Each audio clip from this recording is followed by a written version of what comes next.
what is going on? She's just deleted her Twitter. She's getting called out because it was exposed, because an interview got I'm not joking when I say this. Something's gone weirdly wrong. Like, we literally hired a freaking Chronically Online. The president of the Indiana Fever just compared Caitlin Clark to a phone case. Not the iPhone, the case. And by the time fans finished processing that remark, Kelly Crossgroff's Twitter account no longer existed. You saw this coming. Many of you have been flagging the disconnect between this front office and the player carrying their entire franchise for months. But what unfolded this week went beyond a tone-deaf press appearance. It triggered a rebellion, one that began on social media and ended with a Fever player publicly declaring war on her own bosses. We are breaking every layer of this down, and the further in we go, the worse it gets. If the way this front office is handling the biggest star in women's basketball has you shaking your head, hit that like button right now. Because what we are about to lay out goes much deeper than one deleted account, and you deserve the full picture. The comment came during a public event where Crossgroff was pitching the Fever's long-term identity. She invoked Apple as the organizational model, the franchise as the brand, the ecosystem as the goal. And in that framework, Caitlin Clark, the player who has sold out arenas across the country, shattered television records, and made the WNBA a genuine mainstream conversation, was positioned as the phone case, not the product consumers line up for at 2 in the morning. The accessory, season ticket holders who wore Fever gear through years of losing seasons went nuclear immediately. To them, this was not clumsy wordsmithing. It was a window into how the executive suite actually views Clark's role, as a feature to be leveraged, not a foundation to be protected and built around. Rather than clarify or issue a statement, Crossgroff's account disappeared by Friday night. No explanation, no acknowledgement, just gone. When a team president deletes her digital footprint instead of defending her position, she has already confirmed exactly what the critics suspected. She knew it landed wrong and had no coherent way to walk it back. But the deleted account is not the story. It is said before, and I will say it again. Stephanie White, Amber Cox, Kelly Crossgroff, the Indiana Fever president, they were not ready. Now, Christine Brennan in her book confirmed the WNBA and the Indiana Fever did not realize what they were about to get themselves into with drafting Caitlin Clark, because the popularity they weren't prepared for and didn't see. Christine Brennan's reporting confirmed what many of you have been saying for weeks. The Fever's front office, Crossgroff, head coach Stephanie White, general manager Amber Cox, did not anticipate the scale of what Caitlin Clark brought to this league. The sellout crowds, the television numbers, the national media attention, none of it was built into a roadmap. It arrived without warning, and the organization has been reverse engineering its identity around it ever since FARS, with diminishing credibility. That context reframes the Apple analogy entirely. Crossgroff was not having a bad press day. She was reaching for a corporate framework that keeps the institution positioned above the player, because acknowledging that a single rookie restructured the entire value proposition of your franchise is genuinely uncomfortable for executives who were there before she arrived. The analogy revealed the psychology underneath the press releases. Here is what the front office has been unable to reconcile. Caitlin Clark is not a feature of the Indiana Fever brand.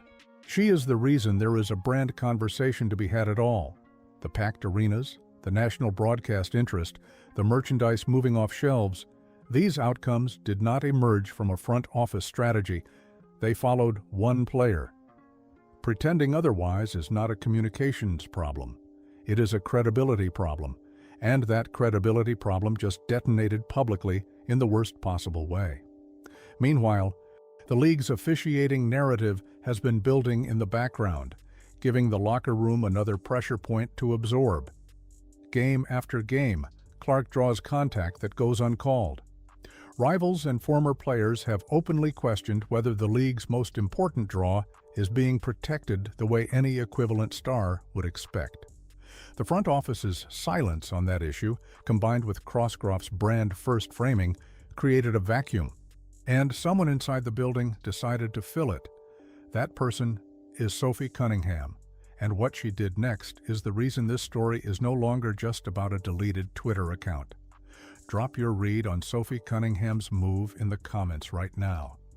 Was it loyalty? Was it strategy? Or was it something the front office genuinely deserved? We want to hear where you land on this.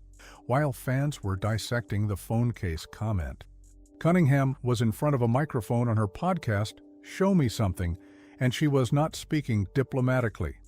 She went on record calling out opponents, questioning officiating, and then, in the move that nobody fully anticipated, turned the microphone directly toward her own front office. Insiders close to the situation described the episode not as an emotional vent, but as a deliberate response to Crossgroff's public remarks. This was not improvised. It was a planned statement. Cunningham's message was direct. The Clark era deserves better. The referees have consistently failed their obligation to protect the league's most important player, and certain voices inside the Fever locker room have been quietly comfortable with the front office's habit of minimizing Clark's centrality to everything the franchise has built. She did not hedge. She named the pattern and called it unacceptable. This tracks precisely with her on-court behavior. When Clark took an elbow and the referees stayed silent, Cunningham body-checked a Connecticut Sun player without hesitation and absorbed the ejection without complaint. She has made her position clear in every forum available to her, the hardwood, the post-game podium, and now a podcast that has spread across every major platform. The through line is consistent. She is not here to play political basketball inside an organization that still hasn't figured out what it has. The reaction inside the building has been significant. Multiple squad members have privately described the podcast episode as a declaration of war against the organization's stated direction. That framing is important. This is not a locker room frustrated with losing.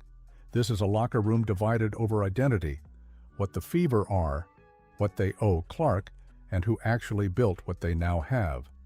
The franchise currently hosts two competing realities.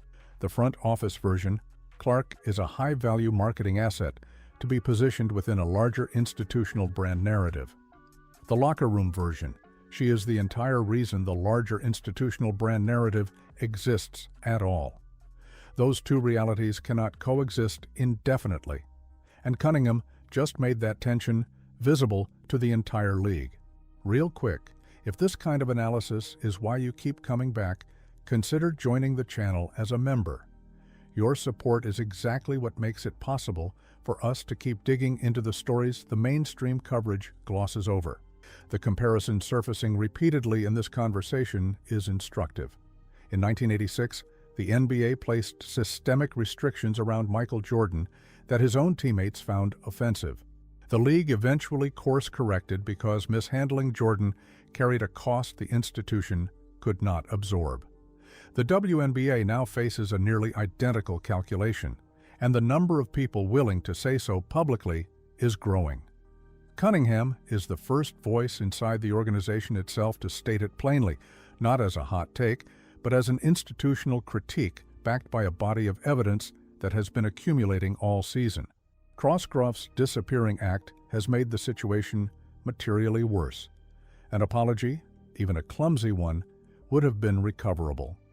Vanishing without acknowledgement communicates something more damaging, that the concern is managing optics rather than repairing a relationship. Fans notice the difference. They have been noticing it for months. The Fever's front office did not build what currently exists in Indiana.